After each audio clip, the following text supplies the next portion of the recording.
어제부터 명절이었죠. 이제 민족 고유의 명절인 이제 설날이 어제부터 시작이 돼서 이번 주 쭉 화요일까지 이제 이어지게 됩니다. 이 명절 때마다 우리는 뭐 합니까? 고향집에 이제 찾아가서 어른들도 인사를 드리고 또 맛있는 명절 음식도 먹지 않습니까? 그래서 수많은 이야기의 꽃을 또 피우기도 해요. 그런데 이렇게 좋은 시간, 정말 재밌고 맛있는 것도 먹고 행복한 이 시간대에 마냥 모두가 행복한 거는 아닌 것 같아요. 그래서 명절 스트레스, 또 명절 증후군이라고 여러분들 들어보셨죠? 그래서 스트레스를 받는 또 날이 명절이기도 합니다. 근데 대부분 스트레스를 주는 사람들이 누구예요? 어린 사람들이 아니라 대부분 어른분들이시죠. 이 어른들이 이렇게 또 스트레스를 많이 준다고 해요. 그래서인지 이제 명절 때마다 고향에 가기 싫어하는 청소년들과 또 청년들이 요즘 많이 생겨나가지고 그래서 어른들만 다녀오시고 자녀들은 혼자 집에 머물러 있거나 개인적인 시간을 갖는 청년들 있죠? 네, 그런 분들도 요즘 많이 생긴다고 해요. 이 명절 기간 동안 이제 친척들 방문하지 않고 집에 있는 것이 속 편하다 이렇게 생각을 하는 거지요. 그래서 제가 이제 조금 이걸 상세하게 좀 알아보고 싶어가지고 뉴스를 한번 검색해 봤어요. 그랬더니 성인 남녀 10명 중에 무려 6명이 명절을 두려워한다고 합니다. 이 명절 때 스트레스가 너무 많다고 하니까 6명이 오히려 설 명절이나 추석 명절을 기다리지 않는다고 해요.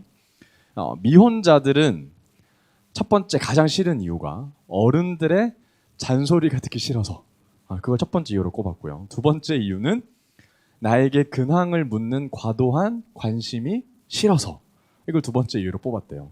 그리고 이제 기혼자, 결혼한 사람들은 조금 달라요. 기혼자 같은 경우는 첫 번째 이유가 부모님에게 드릴 또 조카에게 줄 용돈이나 선물에 대한 비용에 대한 스트레스가 첫 번째 이유였고요. 두 번째는 처가 또는 시내 식구들이 불편해서가 이제 두 번째 가장 많은 비율을 차지했다고 합니다. 그리고 제가 또 궁금해가 찾아봤는데 명절 때마다 정말 듣기 싫은 베스트 말이 있다고 합니다. 첫 번째 1위. 이제 취업 준비생의 경우는 1위가 여러분 뭐겠습니까? 뭔지 알죠? 여러분 정말 듣기 싫잖아요. 어른 큰아빠 같은 분들이 이렇게 얘기하시는 거예요. 누구야? 아직 취업 못했어? 취업은 요즘 어떻게 되니도 아니고 아직 취업 못했어? 이제 그렇게 말을 하시면 정말 소름이 돋는다고 합니다. 2위는 누구야? 앞으로 계획은 있니? 싫죠. 없어. 3위는 이래서 언제 결혼할래? 네, 아내. 4위는 누구는 대기업 갔다던데. 어쩌라고? 자, 그리고 5위는 눈을 낮춰서 아무 때나 들어가. 너무 싫죠. 너무 싫죠. 자, 그러면 직장인입니다. 여기 직장인 많이 앉아 있는데 직장인의 경우는 1위가 결혼 도대체 언제 하니? 2위는 연봉은 얼마나 되니? 이번엔 좀 어떻게 올랐니? 3위는 야 관리 좀 해. 살도 좀 빼고. 찔리시는 분 맞죠? 네. 그럼 4위는 나이가 몇인데 애긴 언제 낳을 거야? 오, 네. 5위는 아니 누구 집에 애들은 부모님한테 뭐 이거 해줬다던데. 여러분 한 번쯤은 들어봤잖아요, 그죠? 보통 큰아버지나 작은 아빠들이 꼭 눈치 없이 여러분들에게 다가와가지고 첫 마디가 이런 말들이에요. 이거 얼마나 여러분들 스트레스를 받고 듣기 싫겠습니까? 눈치 없이 듣기만 해도 여러분 짜증이 확 올라오잖아요, 그죠? 저도 그래요. 여러분들 얼마나 싫겠습니까? 근데 이제 여러분 한번 또 생각해 보면 어른들이 이런 말들을 하시는 게 진짜 100% 이해가 안 되는 건 아니에요. 왜냐하면 사실 별로 할 말이 없어요. 여러분 별로 그렇게 친하지 않잖아요. 친하지 않으니까 진짜 할 말이 궁금한 게 없는 거죠. 그러니까 궁금한 게 뭐 요즘 결혼은 하니? 직장은 어떻게 되니? 대학은 갔니? 뭐 이런 말들을 할 수밖에 없는 겁니다. 그래서 무례해서 물어보는 게 아니라 정말 할 말이 없어서 근황이 정말 궁금하지 않은데 할 말이 없어서 물어보시는 게 사실 현실인 거예요. 근데 우리 윗세대도 사실 마찬가지잖아요. 부모님부터 다 내려왔을 거 아니에요. 지금도 하물며 그런데 옛날에는 어떻겠어요. 부모님도 그런 질문들을 받아봤지만 또 기성세대가 되어서 우리 부모님도 또 때로 사촌들에게 그런 이야기를 할 수가 있는 거 아닙니까? 그러면 우리도 나중에 마찬가지가 될 수도 있겠죠. 지금은 우리가 부모님들에게 엄마 그렇게 하시면 안 돼요. 부모님 뭐 큰아빠 이렇게 얘기하시면 요즘 꼰대라는 소리 들어요. 이렇게 얘기하지만 어느 순간에 나도 결혼해가지고 조카들한테 야 직장은 어떻게 됐냐 이렇게 물어볼 수도 있는 거 아닙니까? 우리도 누군가 나중에 누군가 이렇게 꼰대가 될 수 있는 겁니다. 근데 여러분 아까 제가 베스트 1번부터 5위까지 제가 쭉 나열했는데 뭐 취준생이나 기혼자거나 상관없이 여러분들에게 했던 잔소리 같은 이 이야기들이 사실은 하나의 방향으로 흐르고 있다는 걸 여러분들 눈치채셨어요? 전혀 딴소리가 아니라 정확하게 어른들의 관심이 하나의 방향으로 흐르고 있다는 걸 우리가 눈치챌 수가 있습니다. 그래서 어느 순간이 되잖아요. 어느 기점이 딱 되면 어른들의 잔소리가 멈추는 때가 있어요. 그러니까 평생 여러분들이 어른들의 잔소리를 듣는 게 아니라 어느 정도 인생 시점이 딱 머물게 되면 어른들의 잔소리를 스톱하는 때가 있다는 거죠. 여러분들 첫 번째 어른들의 잔소리가 뭡니까? 대학 언제 갔니? 대학 어디 갔니? 두 번째 대학을 갔어요? 그럼 어떻게 물어봅니까? 직장은 어떻게 되니? 취업은 했니? 그 다음 질문은 뭐예요? 결혼은 언제 하니? 결혼을 했어요. 그 다음 질문 뭡니까? 애는 언제 낳니? 근데 여러분이 딱 거기서 끝나서 여러분들이 갓난아기를 데리고 아내 될 사람이나 뭐 신랑 될 사람이랑 같이 여러분들이 딱 방문하는 순간 뭐라고 할까요? 이제 잔소리가 멈추는 거예요. 물론 그럴 수 있죠. 대부분 갓난아기를 데리고 어른들이 친지들을 방문하면 여러분들에 대한 관심이 이제 끝납니다. 부모님도 사실 끝나요. 누구한테 관심이 갑니까? 어린 아기한테. 새 생명한테 어른들이 관심이 갖게 되어 있는 거예요. 그래서 여러분들 잔소리를 듣기 싫다. 어떻게 하면 됩니까? 빨리 결혼해서 빨리 시집가고 장가가서 애 낳으면 됩니다. 할렐루야. 다 빨리 가길 기도합니다. 여러분 이것처럼 어른들의 관심은 딱 하나의 방향으로 흐르고 있어요. 어디에 흐르고 있습니까? 종착지가 어디입니까? 아기예요. 그러니까 새 생명을 갖는 것까지가 어른들의 잔소리가 이어지는 거예요. 결국 그게 뭐냐면 우리 집안 사람이 자손이 끊기지 않고 후손이 계속 생기는 걸 어른들이 원한다는 거예요. 그죠? 여러분들의 성을 따라서 특히 남자들 같은 경우들은 그런 거죠. 며느리를 잘 얻어서 또는 사위를 잘 얻어서 우리 가문이 끊기지 않고 대대를 이어나가기를 바라는 거예요. 그런 마음으로 어른들이 여러분들에게 계속 물어보는 거죠. 아기를 결국 언제 낳니? 결혼을 향해서 여러분들 관심이 있으시고 자녀를 낳는 거에 모든 사람들이 관심이 있는 겁니다. 그럼 여러분들 지금 어디 선상에 서 있어요? 이제 결혼을 향해서, 그죠? 가정을 이루어 나가는 거룩한 소명을 가지고 이제 걸어 나가고 또 준비해 나가는 이 청년의 때 아닙니까? 그러면 우리는 필연적으로 다음 세대를 품어야 하는 거룩한 소명이 저뿐만 아니라 우리 모두에게 있는 겁니다. 그게 왜 그럴까요? 자, 창세기 1장 28절에 보면 이렇게 나와 있습니다. 우리 다 같이 한번 큰 목소리로 읽어볼게요. 시작! 복을 주시며 그들에게 이르시되 생육하고 번성하여 땅에 충만하라. 땅을 정복하라. 바다의 고기와 공중의 새와 땅에 움직이는 모든 생물을 다스리라 하시니라. 아멘. 하나님께서 우리에게 명령하시는 거죠. 그죠? 이 땅 가운데에서 우리가 잘 먹고 잘 살고 끝나는 인생이 아니라 대에서 대를 잇는 거, 후손을 자꾸 해서 만드는 거, 그죠? 생육하고 번성할 땅에 충만해지길 원하시는 게 하나님의 이 땅 가운데 창조 올리셨고 하나님의 계획이셨던 겁니다. 그래서 우리가 남자와 여자가 만나서 가정을 이루고 자녀를 낳아서 기르는 것은 하나님께서 기뻐하시는 거룩한 가정의 사역이신 거죠. 그래서 우리가 이렇게 얘기를 합니다. 가장 작은 교회는 가정이다. 가정이 작은 교회다라고 얘기를 하는 거죠. 가정으로부터 출발하는 겁니다. 그래서 우리는 특히 청년들은 건강한 가정을 꿈꾸어야만 하고요. 또 건강한 아버지가 되기 위해서, 건강한 어머니가 되기 위해서 지금 잘 준비하고 또 그런 가정을 꿈꾸면서 살아가야 합니다. 자, 그런 오늘 얘기를 가지고 오늘 명절 주간이잖아요. 이 명절 주간에 오늘 가정 주간, 제일 많은 가족들을 만나는 이 가정 주간에 우리가 각자가 정말 믿음의 명문 가정을 이루어 나가기를 원하는 마음으로, 그래서 우리 가정이 정말 하나님을 주인으로 모시는 가정이 됐으면 좋겠다라는 그 꿈을 가지고 오늘 한번 말씀을 살펴보기를 원해요. 오늘 말씀 여러분들 제목이 한번 띄워주시겠습니까? 오늘 말씀 제목이 뭐냐면 다름과 다음 사이에서요. 우리 한번 크게 읽어보겠습니다. 시작. 다름과 다음 사이에서. 여러분들 어떤 거 A와 B에서 이제 사이라고 이제 제가 얘기를 해놨습니다. 근데 제가 지난주 얘기했죠. 신앙에는 회색 지대가 있다 없다?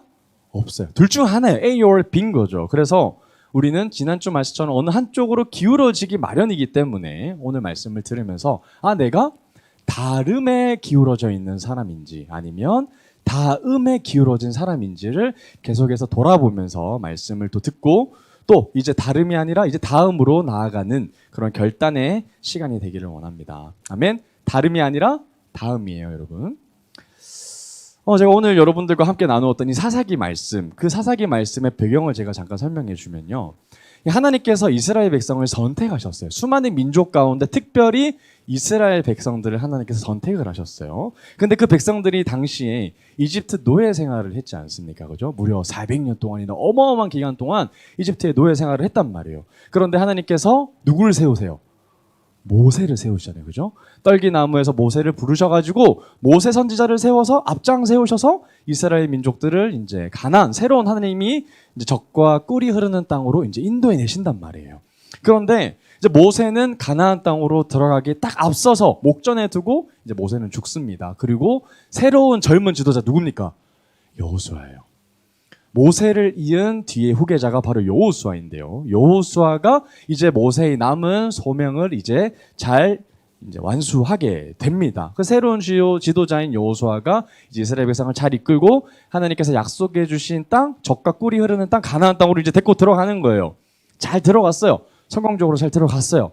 근데 이 모세하고 여호수아도 이제 사람이기 때문에 결국 죽잖아요. 근데 여호수아도 오늘 보면은 죽는 것을 확인할 수가 있습니다. 여호수아가 죽는다는 건 결국 여호수아와 함께 다녔던 그 세대들도 죽는다는 걸 의미하겠죠. 여러분, 제가 죽으면 여러분도 어떻게 됐습니까? 수년 내로 여러분들도 죽겠죠. 그렇죠? 같은 세대니까. 여호수아가 죽는다는 건 여호수아 세대가 죽는다는 걸 의미해요. 이제 그러면 새로운 세대가 등장을 하겠죠.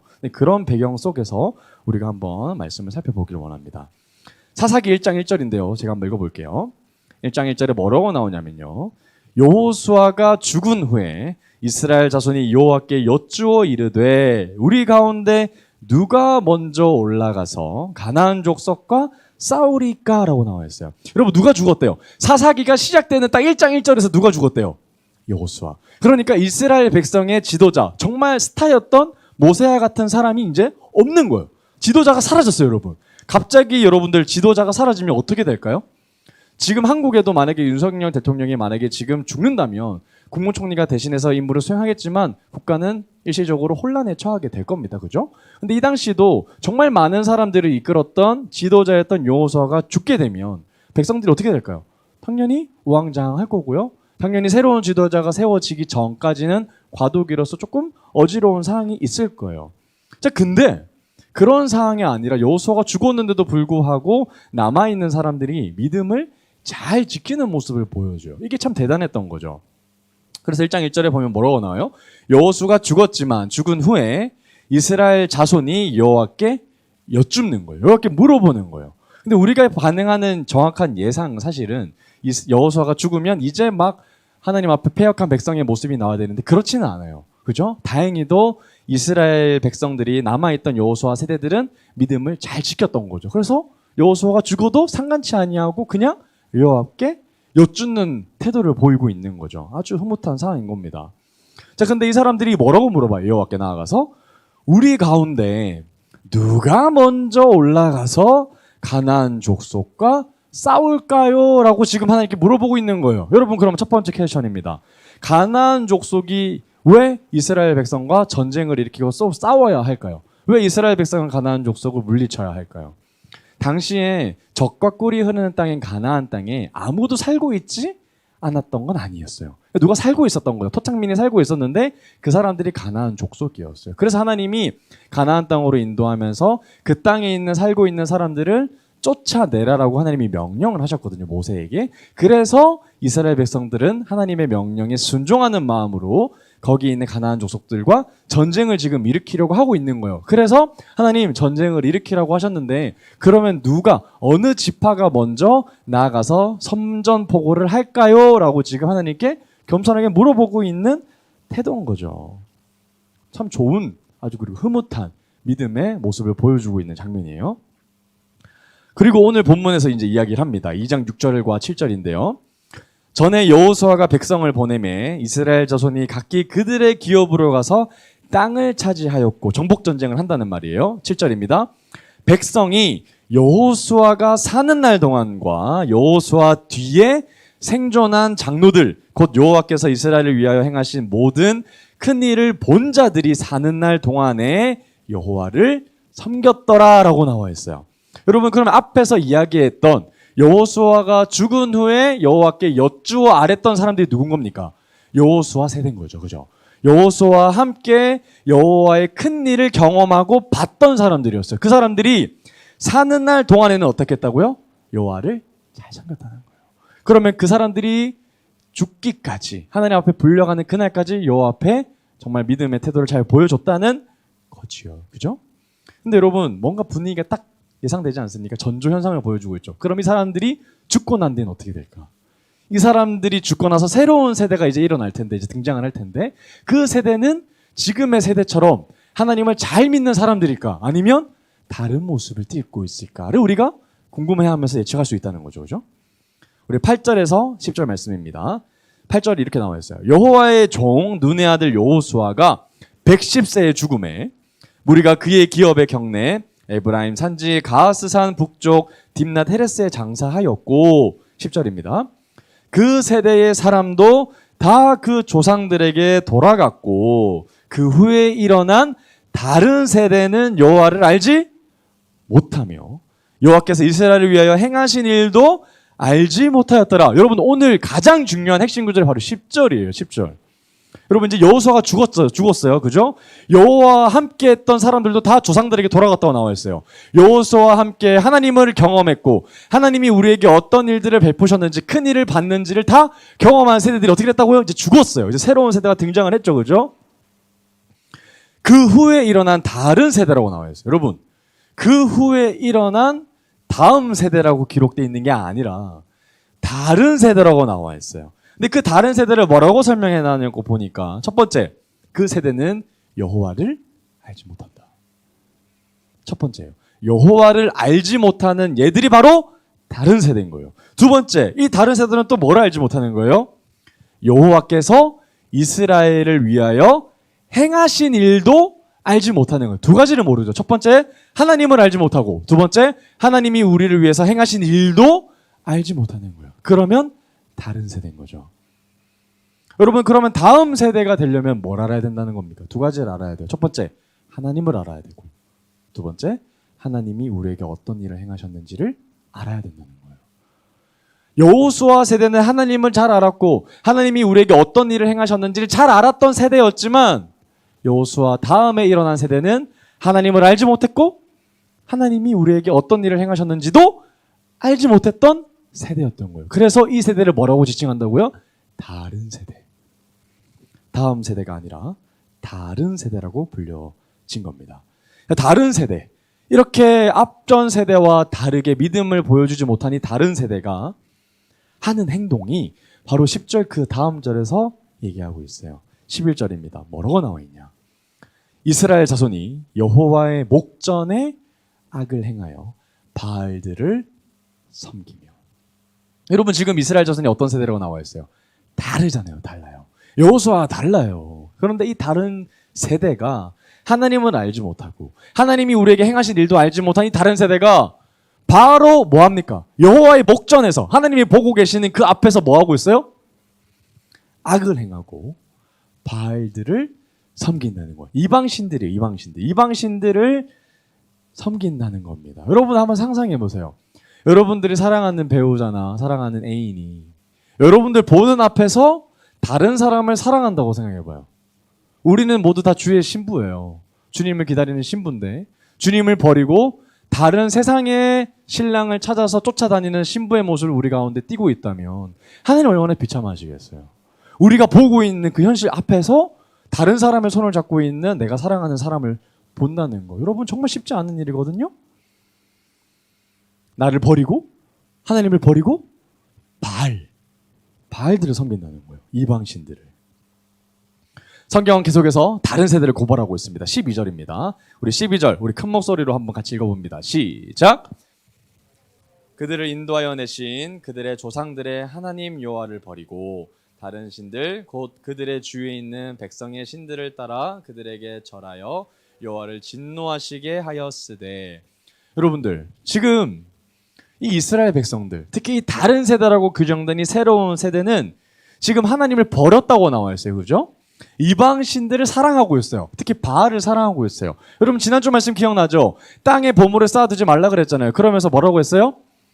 사랑하지 않는 건 뭐라고 그랬어요? 미워하는 것이다 라고 얘기했잖아요. 그죠? 그러니까 결국 이방인들을 사랑하는 건 결국 하나님을 사랑하지 않는 게 아니라 하나님을 미워하는 거예요. 그러니까 버린 거예요.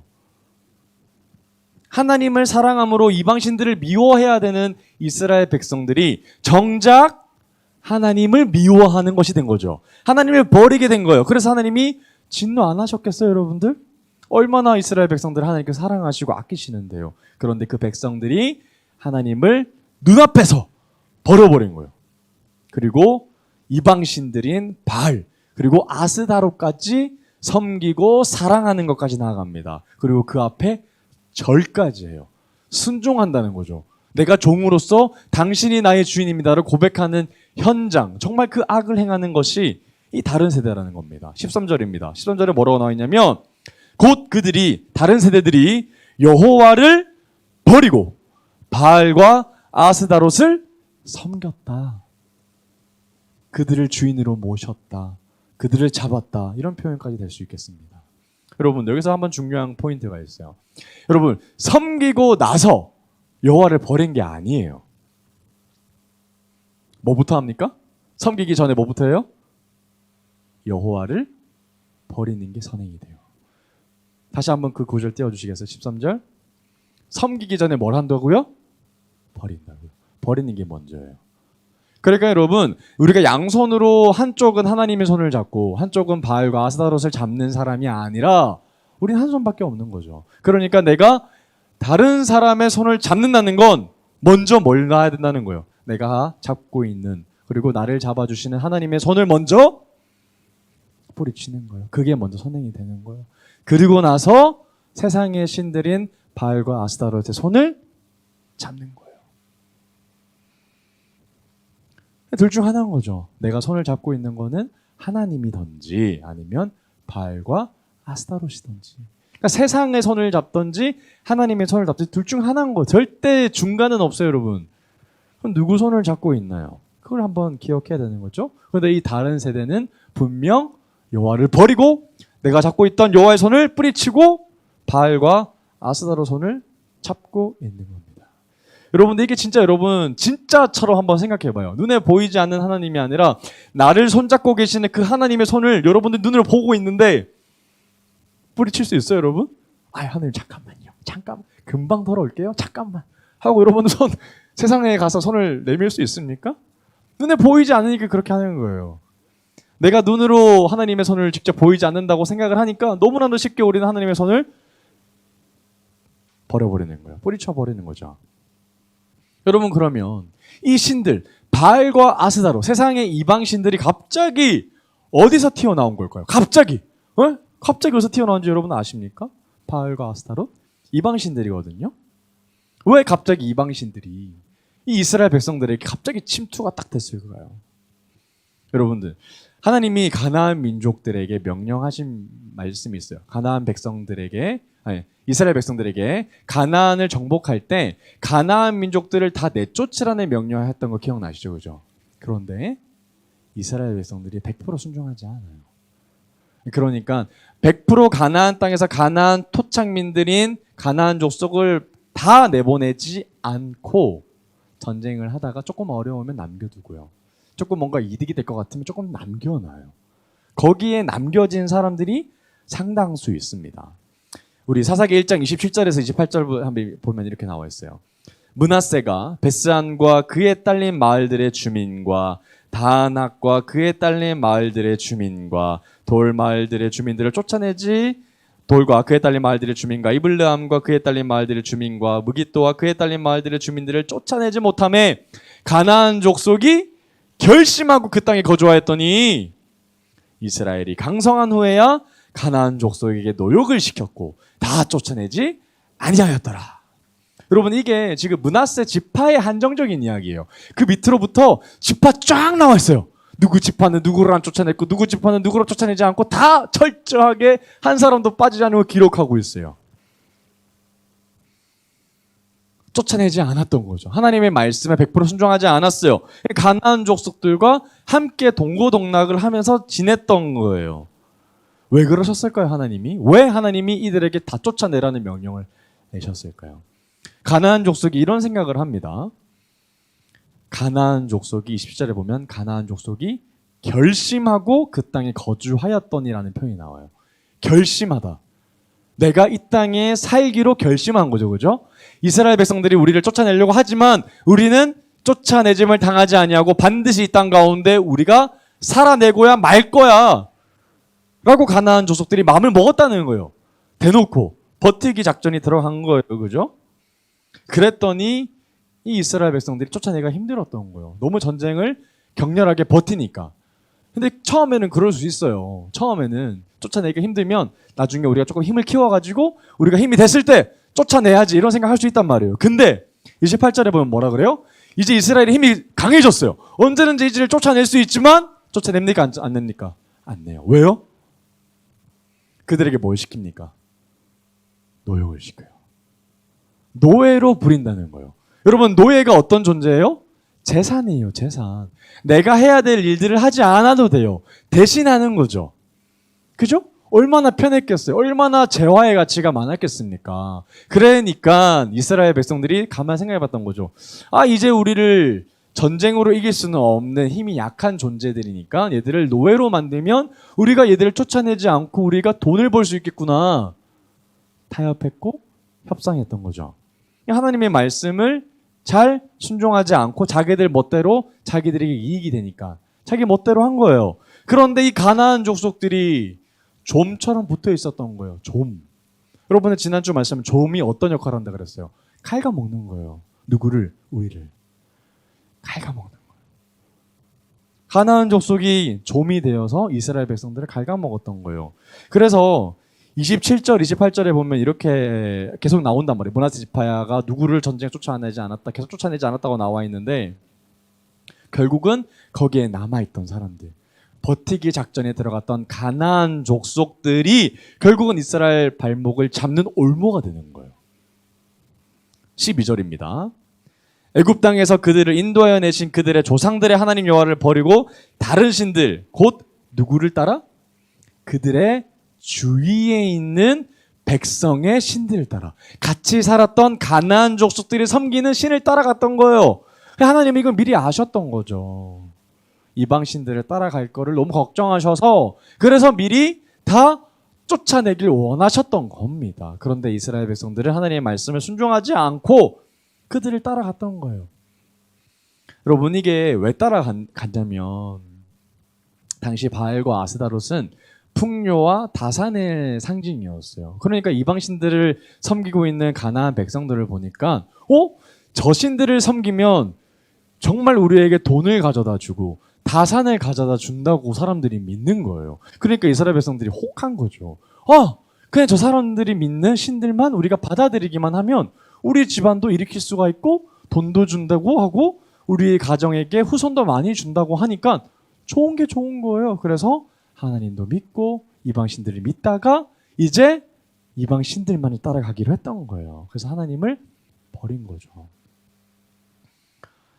2장 14절 15절입니다. 그랬더니 이제 반응이 나오시는 겁니다. 14절 여호와께서 이스라엘에게 진노하사 노략하는 자의 손에 넘겨주사 그들이 노략을 당하게 하시며 또 주위에 있는 모든 대적의 손에 팔아 넘기심에 그들이 다시는 대적을 당하지 못하였으며 15절 그들이 어디로 가든지 여호와의 손이 그들에게 재앙을 내리시니 곧 여호와께서 말씀하신 것과 같고 여호와께서 그들에게 맹세하신 것과 같아서 그들의 괴로움이 심하였더라. 여러분들 너무 무섭지 않습니까? 15절에 보면 그들이 어디로 가든지 여기에 가든 이곳에 가든 상관치 아니하고 여호와의 손이 그들에게 재앙을 낸다는 거예요. 가는 곳마다. 이게 얼마나 무서운 이야기입니까? 그러니까 하나님을 버리고 다음 세대가 되지 않고 다른 세대가 되어가는 이 백성들을 향해 하나님은 진노하시는 거죠. 그랬더니 이제 이방 민족들에게 이스라엘 백성들을 넘기시기로 결정하시는 거예요. 그들이 놓았던 하나님의 손을 이제 하나님이 놓으시기로 결정하신 겁니다. 그래서 이제 따뜻한 손이 아니라 뭔가 무섭고 공의의 손이 되는 것만 같은 거죠. 어디로 가든지 여호와의 손이 재앙을 내리신다는 거예요. 근데 여러분, 이게 진짜 이 말씀만 하신 거면 진짜 무서운 하나님으로 생각을 해야 하지만 하나님이 사실은 이 말씀이 진심이 아니라는 걸 알 수가 있어요. 왜냐면요, 어디로 가든지 여호와의 손이 재앙을 내리신다는 말 하기 전에 이 멘트를 하신 적이 있으세요. 어디냐면 여호수아 1장 9절입니다. 우리 큰 목소리로 한번 읽어보겠습니다. 시작!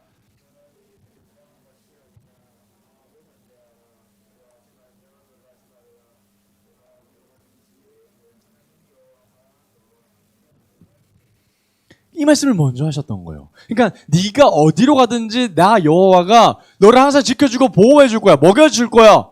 내가 너와 항상 동행할 거야 라는 약속의 말씀을 여호수아에게 주셨다고, 이스라엘 백성들에게. 근데 그 앞절에 뭐라고 나오냐면 네가 나의 말을 잘 따르면이라는 조건이 붙여져 있어요. 내 율법을 잘 청종하여 지키면 네가 어디로 가든지 내가 형통해질 거야 라는 약속의 말씀을 주셨단 말이죠. 근데 이들이 어떻게 합니까?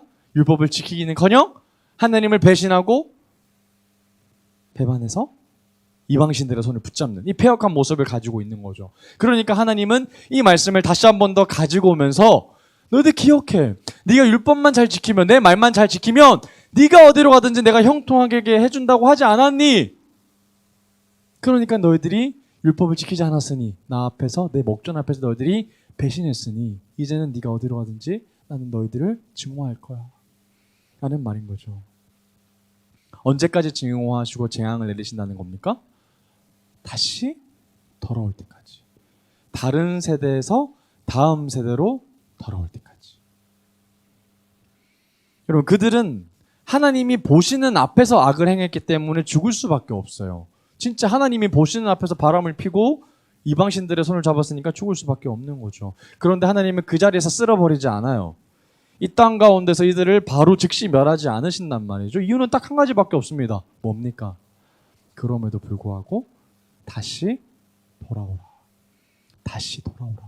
이 마음이 진짜 하나님의 본심이신 거죠. 여호와를 알고 여호와가 행하신 일들을 잘 기억하고 아는 다음 세대가 되길 바라는 마음으로.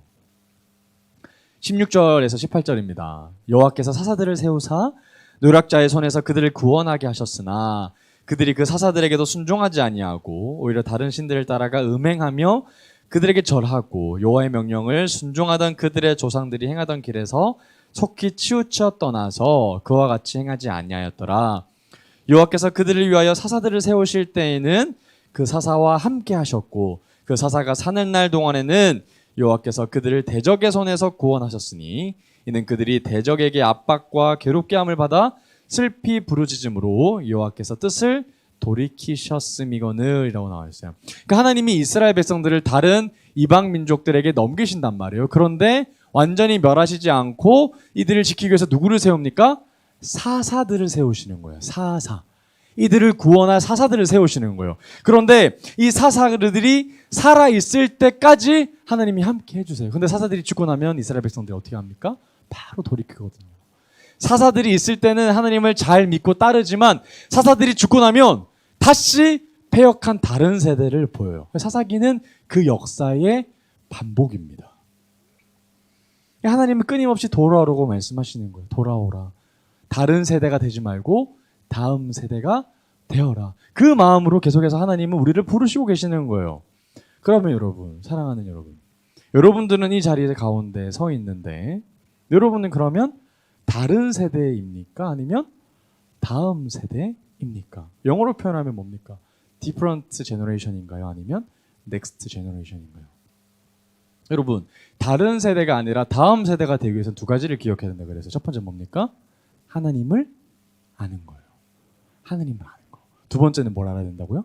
하나님이 우리에게 행하신 일을 아는 거예요. 이 두 가지를 알아야만 다른 세대가 아니라 우리는 다음 세대로 살아갈 수가 있다는 거죠. 여러분, 여호수아 세대도 그 밑에 세대를 다음 세대로 만들지 못했어요. 정말 어려운 거예요. 우리가 정말 믿음의 가문을 만들고 믿음의 명문 가문을 만들어낸다는 건 정말 쉽지 않은 일이에요. 여호수아도 어려웠던 일이었거든요. 근데 중요한 건 뭐냐면 다른 세대가 다른 세대를 절대 만들 수는 없어요.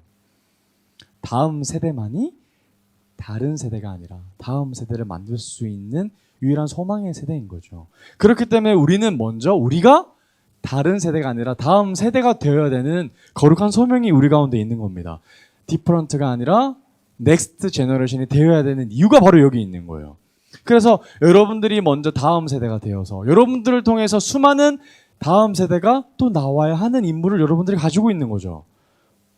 여러분, 어제부터 민족 고유 명절 설날이 시작됐다 그랬어요. 가족들이 모여서 뭐 합니까? 아까 제가 이야기했잖아요. 서로 스트레스를 주고받고 비교하고 근황 물어본다고 하면서 서로 생채기 내는 그런 명절이 아니라 무슨 이야기를 할까요? 하나님이 누구이신지, 그리고 그 하나님이 우리 가정에게 어떤 일을 행하셨는지를 나누는 그런 명절이 되어야 되지 않겠습니까? 그래서 여러분들 주보 속지 나갔잖아요. 뭐가 나갔어요? 설날 가정 예배 순서지가 나갔잖아요. 뭐 하라는 거예요? 설날에 예배드리라는 거예요. 여러분, 여기 혹시나 본인이 믿음의 1세대여서 예배를 드리기 어려운 사람이 있다면 괜찮아요. 여러분들 혼자 드려도 괜찮아요. 여러분들로부터 믿음의 가문이 시작되면 됩니다. 여러분들이 잘하면 돼요. 여러분부터 믿음의 다음 세대가 되어서 다음 세대 가문을 만들어내면 된다는 겁니다. 그래서 이 설날 가운데에 그런 세대가 되기를 원하는 거죠. 여러분을 통해서 여러분들의 특히 부모님들이 그런 이야기를 하실 수 있도록 여러분들이 잘 안내하고, 그리고 여러분들의 또 조카나 사촌들이 그런 이야기를 할 수 있도록 또 도와주고, 먼저 여러분들이 다음 세대가 되어서 여러분들이 나중에 가정을 이루어 나갔을 때 또 다음 세대를 꿈꾸어 나가는 그런 청년들이 되기를 바라는 마음이 오늘 이 말씀 가운데 생기는 겁니다. 오늘 그래서 여러분들 각자 명절 때 가족들을 만나러 갈 때 정말 다른 세대로 앉아있지 않기를 원해요. 다른 세대처럼 어색하게 서로에게 어려운 시간만 가지고 오는 시간이 아니라 정말 다음 세대가 되어서 다음 세대로 그곳에 가서 선교사처럼 가서 어른들과 함께 건강하게 하나님 말씀을 또 나누고 하나님을 나누고, 또 그 가운데서 나도 앞으로 좋은 배우자를 하나님께서 허락해 주셨을 때 그런 건강하고 하나님께서 기뻐 받으시는 건강한 다음 세대가 되어야 되겠다. 나로부터 수많은 다음 세대가 구름대처럼 몰려오는 그런 나부터 다음 세대가 되어야 되겠다라는 건강한 소망을 가지고 또 결단하고 나아가는 우리 멋진 플랜트 청년부가 되기를 소망합니다. 아멘. 마지막으로 물어봅니다. Difference or next? 찬양합시다.